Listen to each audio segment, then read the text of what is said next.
That brings us to myself. Yeah. I have brought two games. I don't know how long I can talk about these games, but one is Cryohazard for the Game Boy. So I've been put in Widow's shoes and I have played a Game Boy game on my actual Game Boy. So I played it on my Game Boy Color. And I don't know. I think it might have been meant for the Game Boy, the original Game Boy, the one which is with green phosphors. What is it? I played this too. Did you? I don't know if I brought it, but it looks so familiar. Are we bringing the same game twice? I don't know. Nice. No, it doesn't. I don't think we talked about this before. Interesting. I also played it a long time ago. Yes, it's not new, isn't it? It's quite old. I think it's from 2020, if I remember correctly. But I don't. I had the. Hang on a minute. Let me just get this straight. So I had the dates out first, but I don't remember exactly when this was released. But it was quite a while ago. However, I've never played it. I saw it and I did have it in my backlog, and I thought, well, I'll have a go at this. Also because this was suggested to me by Calm Like a Bomb, who also has been playing, I don't know, 4 or 5 games or something like that. Ridiculous. He's got loads of games and he's been reviewing them very quickly on our Discord, posting loads of screenshots and stuff, and they look really cool. Shout outs go to him for doing all his reviews, and shout outs go to him for suggesting me to play this game. So as I said, I played this on my Game Boy Color. That's correct. I think it's name your own price sort of game. You can find it on itch. It's not a very long game, at least for me. It's a point and click adventure for the Game Boy in the style of, I don't know, what's his name? We did one. My God, as I get older, my memory just goes to like a pulp. But we did a game like this before. Sam Millard and the Case of the Missing Swan, I think it was. So it's that sort of game. It's a bit more simplified. So you basically see a scene, and then you can use your D-pad on the Game Boy Color or the Game Boy to move the cursor, and then press A button to inspect that part of where you're hovering, really. And there's not much to it. There's a story that starts with you waking up in a cryo chamber, and you don't know where you are and who you are anymore.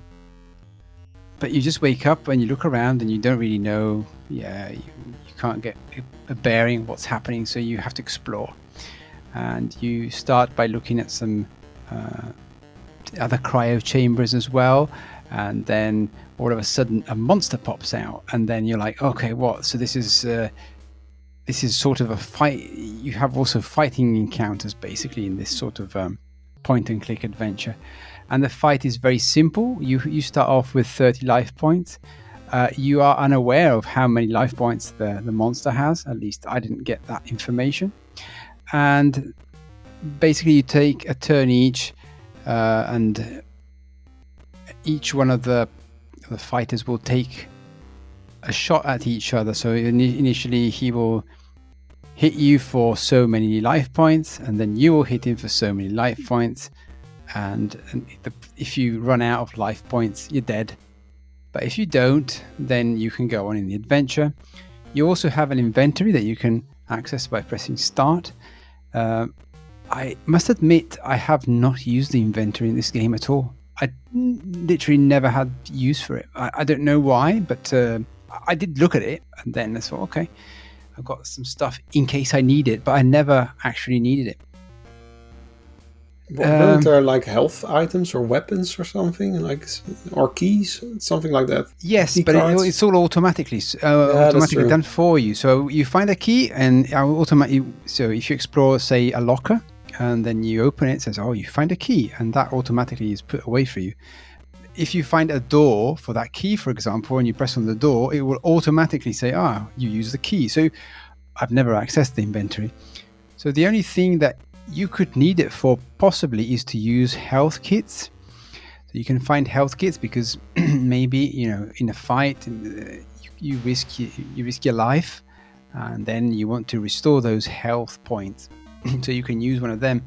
But even in that case, I didn't have to use them because I reached a destination point that I'm not going to spoil.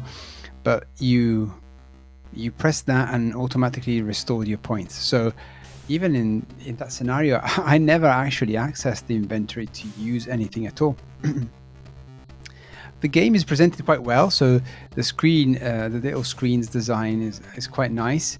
Now, I realize this now because I've been looking at it on my original Game Boy afterwards.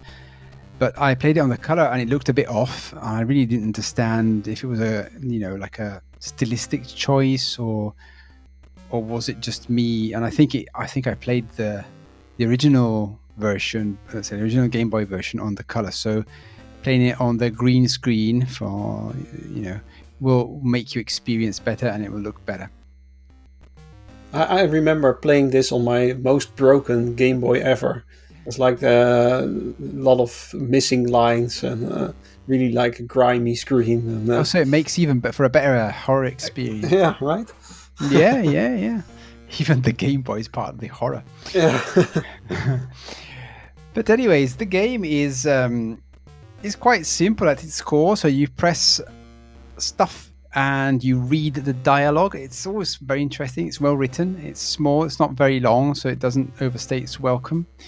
There are some key things to remind you that you are still unaware of where you are, and there's some very particular things that happen. So, like for example, when you explore a location, you go in there. Maybe a monster comes out. You have the choice to fight or flee. If you flee, you won't go back to that location anymore. It won't allow you to go back in. So if there is anything to pick up in there that you need, you won't be able to go back in. At least that's my understanding of it, let's say. So a lot of times, maybe I found myself, I had 6 health, and this monster came out of all different monsters, by the way. So there's a lot of variety of monsters. In fact, they're quite nicely drawn, I think.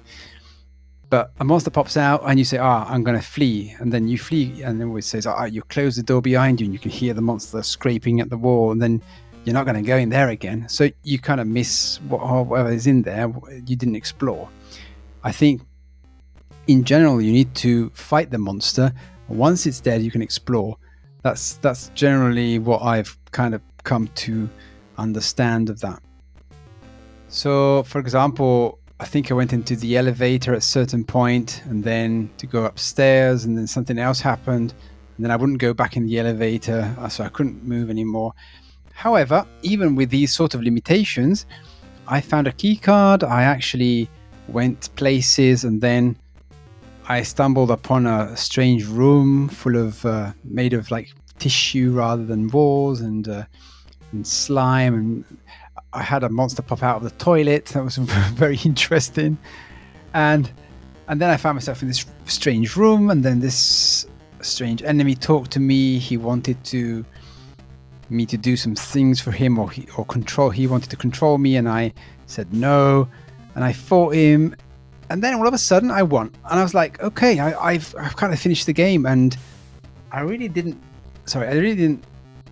appreciate, I think, the whole scope of it. I didn't play it again, but I get that. I remember this game has a lot of different endings. Because if you end the game, it says you reached ending B or something. And then I didn't notice that. For me, it says, you escaped into the cold air and you you breathe heavily as you escape the place, and that was the end. I didn't know it had multiple endings. So. I think it has. So you can, depending on your choices, you can.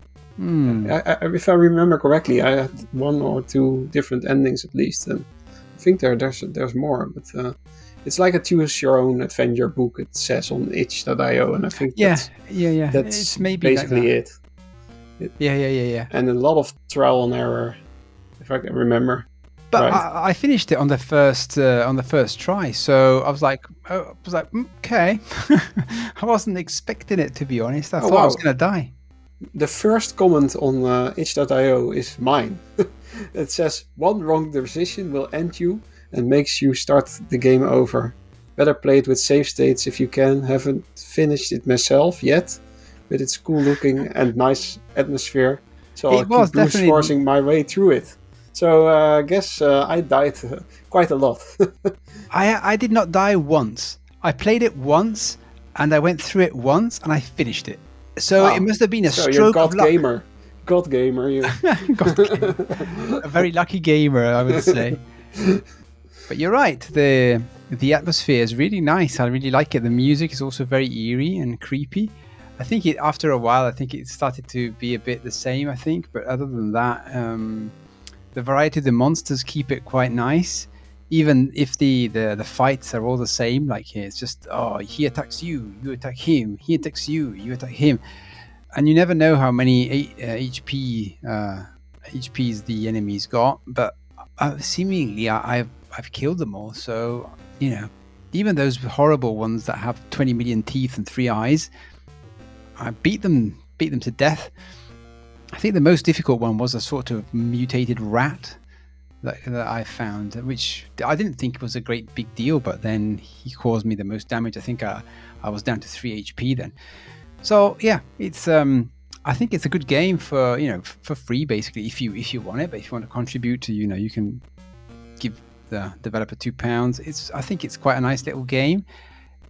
For me, it was too short because I literally done it in half an hour. I was done and dusted with it, and I didn't know there was multiple endings. Maybe I would have played it again. Yeah, and again, I never accessed the the inventory for anything. It's all done automatically for you. So yeah, that was one of my picks.